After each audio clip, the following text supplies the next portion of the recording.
تبارك الذي نزل الفرقان على عبده ليكون للعالمين نذيرا۔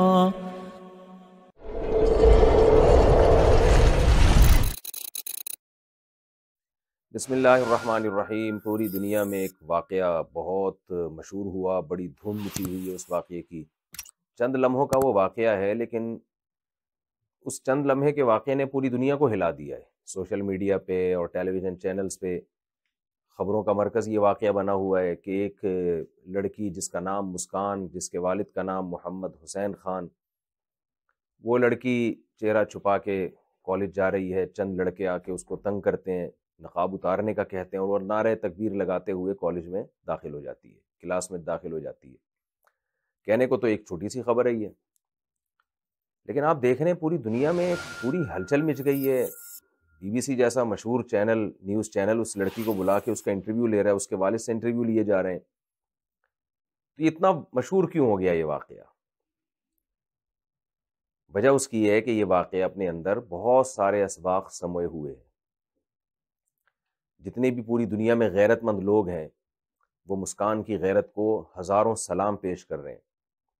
میں جو یہ کلپ ریکارڈ کروا رہا ہوں، اس کا ایک بہت بڑا مقصد مسکان کی غیرت کو سلام کرنا، اسے اپریشیٹ کرنا، اور اس جیسی دنیا میں جتنی بھی لڑکیاں ہیں جو حجاب کرنا چاہتی ہیں ان کو ہمت دلانا ہے۔ مسکان جیسی بہادر بہن نے چند منٹ، یعنی چند منٹوں کے اندر، چند سیکنڈوں کے اندر وہ کچھ کر دکھایا ہے جو پردے پر لمبی لمبی تقریریں کرنے والے واعظین بھی شاید نہیں کر سکتے۔ مسکان کے اس چھوٹے سے واقعے نے پوری دنیا میں پردے کا تعارف کروایا ہے، پردے کا انٹروڈکشن کروایا ہے کہ پردہ محض ایک کلچر نہیں ہے کسی قوم کا جیسے کلچر ہوا کرتا ہے۔ پردہ قرآن کا حکم ہے۔ مسکان قرآن کے اس حکم پر قائم ہے۔ میں حیران ہوں، میرا جسم میری مرضی کا نعرہ لگانے والی فیمنسٹ خواتین جو پاکستان میں، انڈیا میں، پوری دنیا میں ہیں، کچھ تو بولیں اس کے حق میں، کچھ تو بولیں مسکان کے حق میں۔ یہ عجیب بات ہے کہ جب جسم کو برہنہ کرنے کی بات آتی ہے، جسم کو بے لباس کرنے کی بات آتی ہے، تو فیمنسٹ ذہن رکھنے والی خواتین میرا جسم میری مرضی کے نعرے لگاتی ہیں کہ عورت آزاد ہے، وہ کپڑے پہنے نہ پہنے۔ لیکن یہ ادھوری بات کرتی ہیں۔ ان کی دعوت سے ہمیں یہ لگتا ہے کہ جہاں کپڑے اتارنے کی بات آتی ہے تو وہاں یہ نعرہ لگایا جاتا ہے کہ میرا جسم میری مرضی، ہم آزاد ہیں۔ جہاں حجاب کی بات آتی ہے تو وہاں بھی تو عورت کو آزادی ملنی چاہیے۔ ایک خاتون، اگر ایک جوان لڑکی نہیں چاہتی کہ میرے اوپر مردوں کی ہوس کی نگاہیں پڑیں اور وہ اسکارف لیتی ہے، وہ اپنے چہرے کو چھپاتی ہے، اس میں بھی تو اس کو آزادی ہونی چاہیے۔ لیکن انڈیا کی مودی حکومت جو اپنے آپ کو لبرل گورنمنٹ کہتی ہے، انڈیا کا لا ہے کہ وہ لبرلزم کو پروموٹ کرتا ہے، تو وہ کیوں خاموش بیٹھے ہوئے ہیں؟ یہاں تک نوبت کیوں پہنچی ہے کہ کالج میں ایک لڑکی اسکارف لے کر آ رہی ہے، چہرے کا پردہ کر رہی ہے اور اس کے خلاف نعرے بازی ہو رہی ہے؟ انڈین گورنمنٹ نے اپنی عوام کی ذہن سازی کیوں نہیں کی کہ جب ہم لباس اتارنے میں عورت کو آزادی دے سکتے ہیں تو لباس پہننے میں عورت آزاد کیوں نہیں ہو سکتی؟ میں ہمارے ملک میں صبح و شام عورت کی آزادی اور ویمن رائٹس کا نعرہ لگانے والی ان خواتین سے سوال کرتا ہوں کہ آپ کیوں ٹویٹ نہیں کر رہی مسکان کے حق میں؟ کیوں اس کو پروموٹ نہیں کر رہی ہیں؟ آپ اس پہ دھرنے کیوں نہیں دے رہی ہیں؟ آپ اس پہ جلوس کیوں نہیں نکال رہی ہیں؟ جہاں فیمنسٹ خواتین کا دن آتا ہے، ویمن رائٹس کا دن آتا ہے، کیسے کیسے بیہودہ نعرے لے کے پلے کارڈ پہ لڑکیاں کھڑی ہوتی ہیں، جو نعروں کا تذکرہ کرتے ہوئے بھی ہمیں شرم آتی ہے، اس کا زبان سے تذکرہ بھی ہمیں برا لگتا ہے۔ تو آپ یہاں بھی تو حمایت کریں نا کہ کوئی لڑکی اگر چاہتی ہے کہ میں مکمل جسم کا پردہ کروں تاکہ مردوں کی ہوس کی نگاہیں مجھ پہ نہ پڑیں، میں مردوں کی ایک کھیل تماشے کی چیز نہ بنوں، تو آپ اس کو بھی تو پروموٹ کریں۔ یہاں خاموشی نظر آئے گی آپ کو۔ ہمارے ٹی وی چینل کے وہ صحافی جو صبح و شام انسانیت کے حقوق کے نعرے لگاتے رہتے ہیں اور علماء کو برا بلا کہتے رہتے ہیں، آج وہ بھی خاموش بیٹھے ہیں۔ وہ بھی دو بول مسکان کے حق میں بھرپور طریقے سے بولنے کے لیے تیار نہیں ہے۔ تو یہ جو چھوٹا سا واقعہ رونما ہوا ہے نا مسکان کا، اس واقعے نے عورت کی آزادی کا نعرہ لگانے والوں کی حقیقت ہمارے سامنے کھول دی ہے کہ یہ ان میں سے بیشتر لوگ اس نعرے میں منافق ہیں. یہ حقیقت میں عورت کو آزاد نہیں کرنا چاہتے.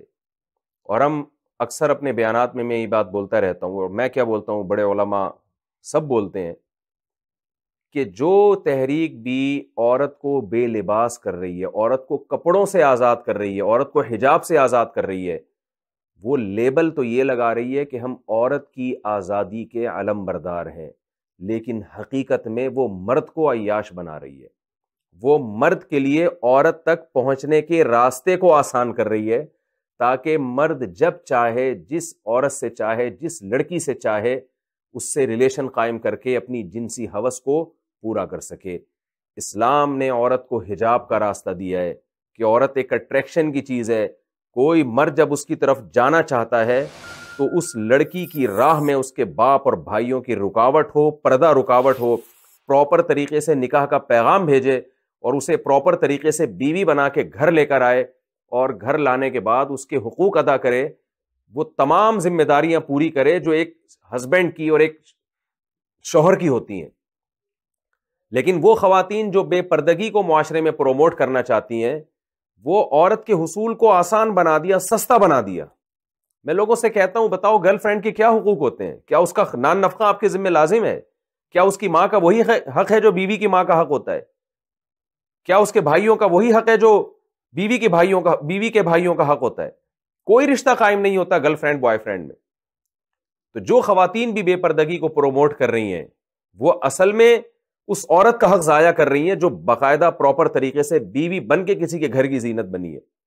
صبح شام کتنی خواتین کے کالز آتی ہیں ہمارے پاس، کتنی خواتین میرے اس دفتر میں ملاقات کے لیے آ چکی ہیں کہ ہمارے مرد کے دفتروں میں ناجائز تعلقات ہیں لڑکیوں کے ساتھ، وہ گھر میں ٹائم نہیں دیتے، اپنی بیویوں کے پاس نہیں آتے، 10 لڑکیوں کے ساتھ ان کی دوستیاں ہیں.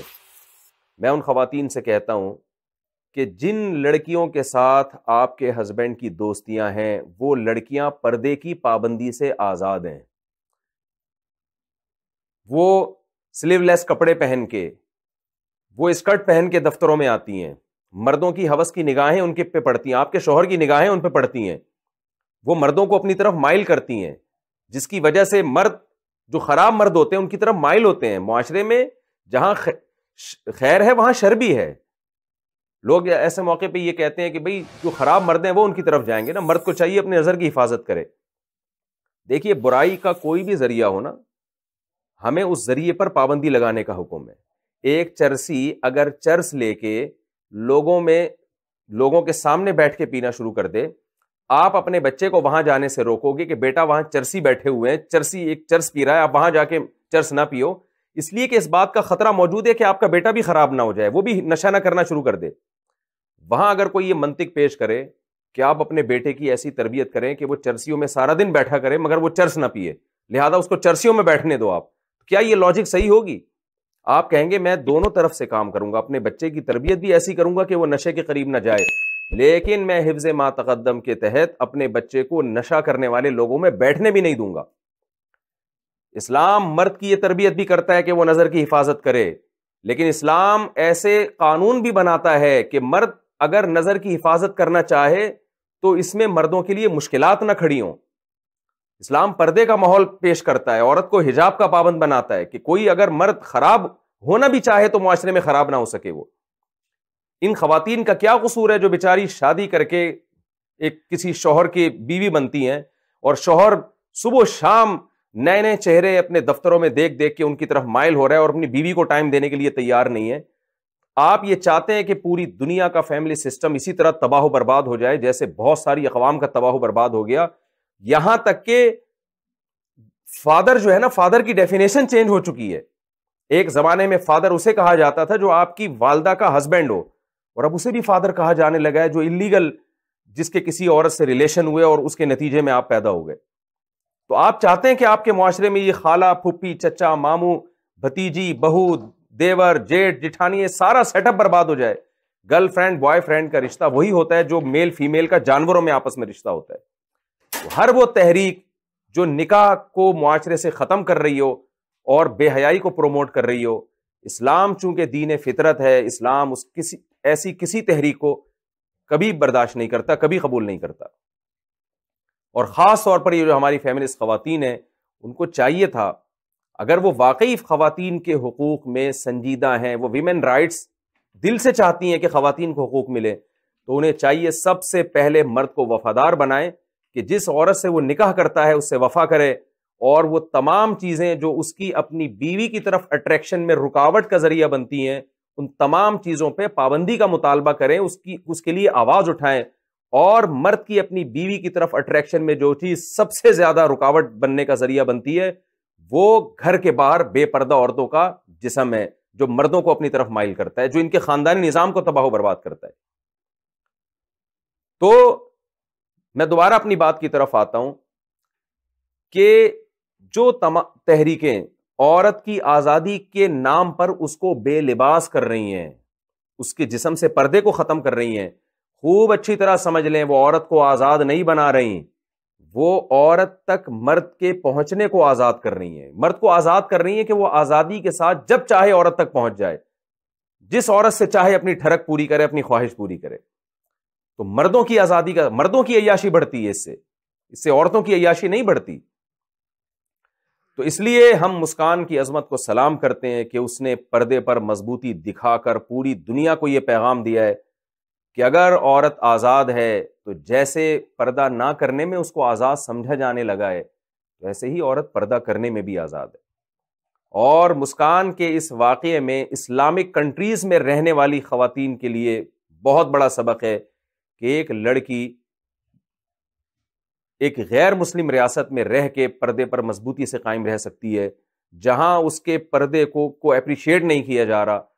جو خواتین عرب کنٹریز میں رہتی ہیں, جو خواتین پاکستان میں رہتی ہیں, جو ملیشیا میں رہتی ہیں, جو ترکی میں رہتی ہیں, جو اسلامک کنٹریز میں رہتی ہیں جہاں پردے کو اچھی نگاہوں سے دیکھا جاتا ہے, ان کے پاس کون سا اب عذر باقی بچا ہے کہ وہ پردے کے بغیر گھومیں. کتنی بڑی ہمت دکھائی ہے. قرآن مجید میں اللہ تعالیٰ نے فرعون کی زوجہ حضرت آسیہ کا بھی تذکرہ کیا اور حضرت مریم کا بھی تذکرہ کیا, اور اللہ نے نوح علیہ السلام کی زوجہ کا بھی تذکرہ کیا کہ نوح علیہ السلام کی زوجہ ایک پیغمبر کی بیوی ہو کر نقصان میں جائے گی, آخرت میں آگ میں جلے گی, اور فرعون کی بیوی ایک کافر اور ظالم بادشاہ کی بیوی ہو کر بھی جنت میں جائے گی. فرعون کی بیوی نے چاروں طرف کفر کے ماحول میں اور اللہ کے مخالف ماحول میں اس نے اسلام پر قائم رہ کر دکھایا. تو ہماری اس بہن مسکان نے بھی چاروں طرف جب اس کے حجاب کی حوصلہ شکنی کی جا رہی ہے اس وقت حجاب کو پروموٹ کر کے دکھایا, نعرہ تکبیر لگا کے دکھایا. ہم سمجھتے ہیں کہ جیسے فرعون کی بیوی آسیہ میں رضی اللہ عنہا میں عورتوں کے لیے عبرت کا سامان ہے جس کو قرآن بیان کرتا ہے, ایسے ہی ہماری اس بہن مسکان کے اس واقعے میں ہماری ان بے پردہ عورتوں کے لیے عبرت کا سامان ہے جو اسلامک کنٹری میں رہ کر بھی اسکارف نہیں لیتی اور پردہ نہیں کرتی. میں اپنی بات کو آخر میں چند ان الفاظ کے ساتھ ختم کروں گا. آپ کو پتہ ہے کہ مسکان جس شہر سے تعلق رکھتی ہے اس کو کرناٹک کہتے ہیں, اور یہ ٹیپو سلطان کا شہر ہے. ٹیپو سلطان کا ایک مشہور مقولہ ہے کہ شیر کی ایک دن کی زندگی گیدڑ کی 100 سالہ زندگی سے بہتر ہے. تو میں کہنا چاہوں گا کہ اگر آج ٹیپو سلطان زندہ ہوتا اور یہ جو فیمنسٹ عورتیں جو عورت کو بے لباس کرنا چاہتی ہیں, پردے کی قید سے آزاد کرنا چاہتی ہیں, پردے کی پابندی سے آزاد کر کے مردوں کو عیاش بنانا چاہتی ہیں, ٹیپو سلطان اگر زندہ ہوتا تو اپنے قول کو چینج کر کے یوں کہتا کہ مسکان جیسی غیرت مند باپردہ لڑکی کی ایک دن کی زندگی ان ہزاروں عورتوں کی زندگی سے کروڑہا گنا بہتر ہے جو میرا جسم میری مرضی کا نعرہ لگا کے معاشرے میں بے حیائی, زنا اور بدکاری کو پروموٹ کرتی ہیں. اللہ تعالیٰ ہمیں مسکان کے اس واقعے سے سبق حاصل کرنے کی توفیق عطا فرمائے, اور مسکان نے جو پوری دنیا میں پردے کو پروموٹ کیا ہے, ہم تشدد کے قائل نہیں ہیں, ہم اس کے بھی قائل نہیں ہیں کہ کوئی لڑکی اگر بے پردہ گھوم رہی ہے تو آپ اس پہ سختی کرنا شروع کر دیں. جو آپ کے ملک کا لا ہے کسی کو بھی قانون ہاتھ میں لینے کی اجازت نہیں ہے, لیکن ہم یہ کہتے ہیں کہ آپ اگر بے پردگی کے معاملے میں عورت کو آزادی دلانا چاہتے ہیں تو پردے کے معاملے میں بھی عورت کو آزاد ہونا چاہیے. وما علینا الا البلاغ. Like this video, write a comment, and don't forget to subscribe. Subscribe now.